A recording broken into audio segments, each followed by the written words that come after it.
thanks to our tariffs, idle factories throughout our nation are roaring back to life. I'm very proud to report we have reached a breakthrough agreement yesterday with the European Union, commonly referred to as Europe,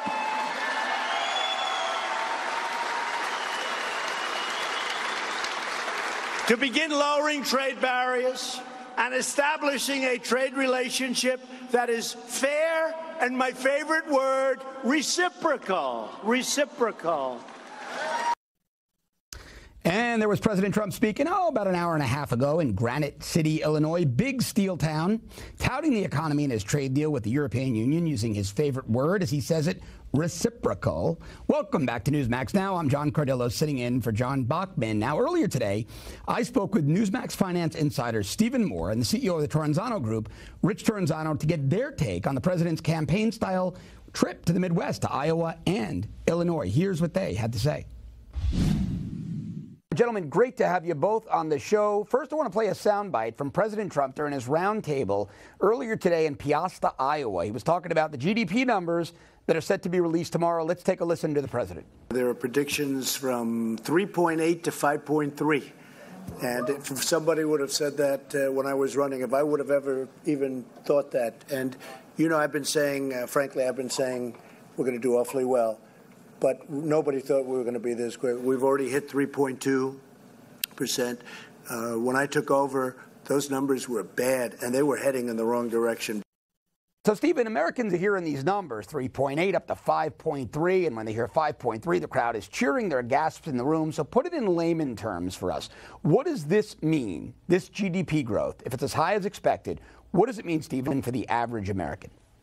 Well, look, I think this is tremendous news. By the way, I remember when I was campaigning with Donald Trump as one of his senior economic advisors, and he would go around the country saying we can get to 3 to 5% growth. And every member of the Harvard and Yale faculty and people like Larry Summers and Paul Krugman said it was impossible. There was no way that Donald Trump could ever do that. And look, I'm going to make a prediction. I think we're going to get closer to 5% than 3% tomorrow, and we may even exceed 5%. That's a fantastic number. It means the economy is firing on all cylinders. It means there's no more jobs than there are people to fill them, and it means that we are out of the economic rut that we were in for a decade after that terrible recession we had in 2008.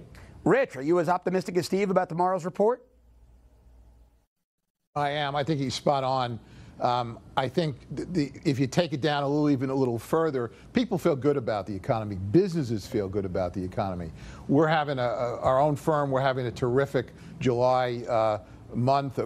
August looks terrific as well. We haven't seen this kind of activity in the summertime in many, many years.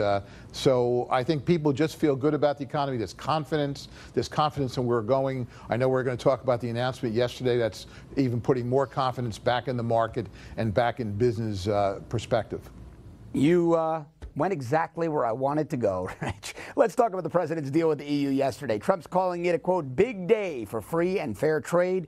After letting this sink in for 24 hours, Stephen, what are your thoughts about the trade agreement? Is it positive? Are you as optimistic as the president?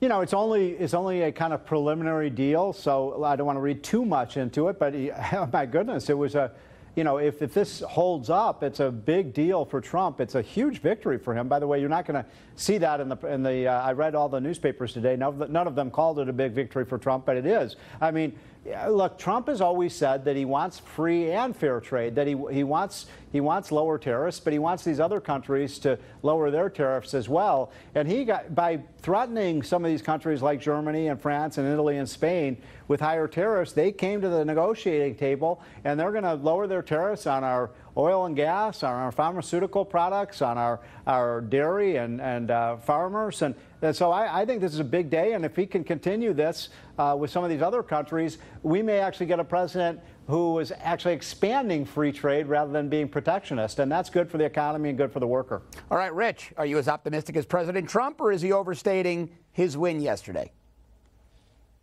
I don't think so. I think this was an enormous win yesterday. I think Trump first talked about a zero tariffs at the economic summit at the G7. He rolled it out there. No one really picked up on it. I think this is an enormous one if we can get this down. His favorite word yesterday was reciprocity. That favorite word will change a little bit from week to week, but his favorite word yesterday was reciprocity. If you look right now at Europe, if we export a car to Europe, we pay a 10% tariff. If they export a car to the United States, they pay a 2.5% tariff. If we export a car to China, we pay a 25% tariff. If they export a car to the United States, they pay a 2.5% tariff. So I think a zero balance, and I think if they can do this deal with the EU, and then he can do a deal with Mexico, which the Mexican new premier wants to do, the new president, and then he'll do a deal with Canada. We isolate China.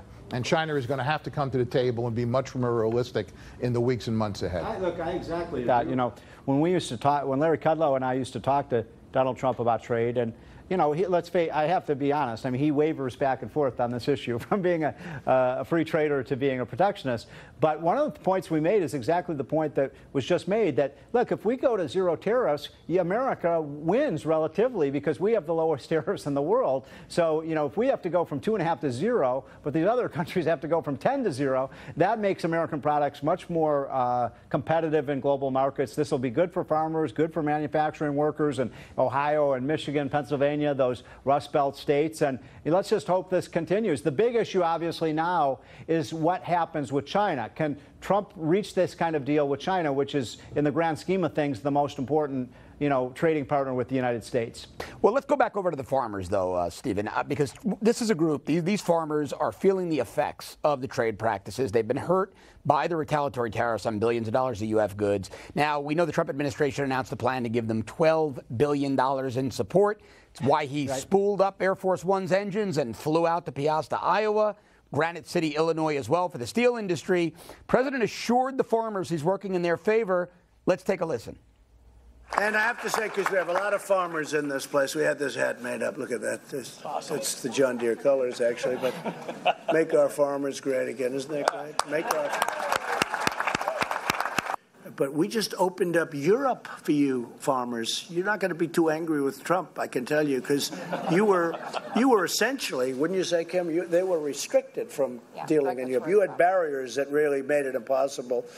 All right, Stephen, I think optically, I think psychologically, it was a great thing that he did, going out to the heartland, sitting with the farmers, the men and women who grow the soybeans, grow the corn.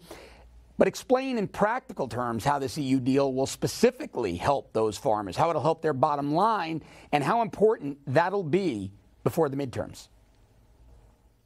Well, let me just say one thing about farmers. You know, Trump totally dominated the farm vote in this 2016 election. I remember when we would go into the cities, it would be Hillary country. The further you got out of the cities and more you got into the rural areas, that was total Trump voters. And so that's Trump's base. I want to make one quick point about China. China has basically made it very clear that they are directing these tariffs at Trump voters in the Midwest and the farm states. Now, why is that important? We've had an investigation for over a year now about Russia meddling in the American election.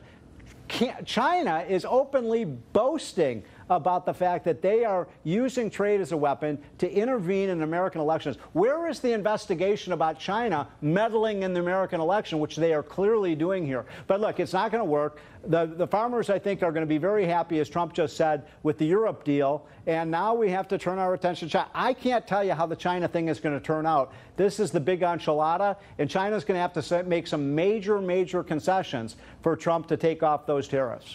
Rich, last minute and a half to you. How does this EU deal practically help American farmers' bottom lines?